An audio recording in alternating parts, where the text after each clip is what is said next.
Kung ano-ano na lang din talaga yung naiisipan kong gawin para lang maibsan yung init na nararamdaman ko. Kaya ngayong araw samahan nyo ako at gagawa naman tayo ng watermelon sorbet.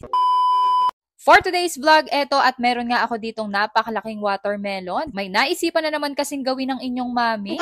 Alam niyo naman at ramdam naman nating lahat kung gaano kainit ang panahon ngayon. At isa rin talaga itong watermelon na patok kapag ganitong summer season. Hiniwa ko na nga ito sa gitna dahil yung kalahati nito ay gagamitin nga natin para nga sa gagawin nating dessert. Kita niyo naman kung gaano nga kapula itong pakwan na nabili ni boss. Sa kulay pa lang alam mo na talagang matamis ang lasa nito. Iset aside na nga muna natin ang kalahati ng pakwan at ito namang kalahati hihiwain natin ng paganito. Kailangan kasi natin talaga itong hiwain dahil mamaya ilalagay nga natin ito sa freezer. Kung tatanungin nyo nga kung bakit, panoorin nyo na lang ito hanggang dulo. Kapag nahiwa na nga natin siya ng ganito kaliit, pwede na nga yan at kumuha naman tayo ng lalagyan para nga dito sa ating mga pakwan. Ilagay lang natin lahat ng nahiwa nating pakwan dito sa lalagyan at pagkatapos ilalagay na nga natin yan sa loob ng freezer. Kailangan nga natin itong patigasin overnight para nga mas maganda yung consistency ng gagawin nating dessert. Kinabukasan, eto na nga at na-freeze na nga ng todo itong ating pakwan kaya kumuha na nga rin ako ng bowl pati na nga rin itong gatas na gagamitin natin. Gumamit nga rin pala ako dito ng shredder dahil uumpisahan ko na nga rin ang pagkakaskas nitong pinatigas natin na pakwan. Kung meron naman kayong blender o kaya ice crusher mas maigi para hindi na nga rin kayo mahirapan. Sa init nga rin kasi ng temperatura ng mga oras na ginagawa ko to kita nyo nga at natutunaw agad itong aking kinakaskas.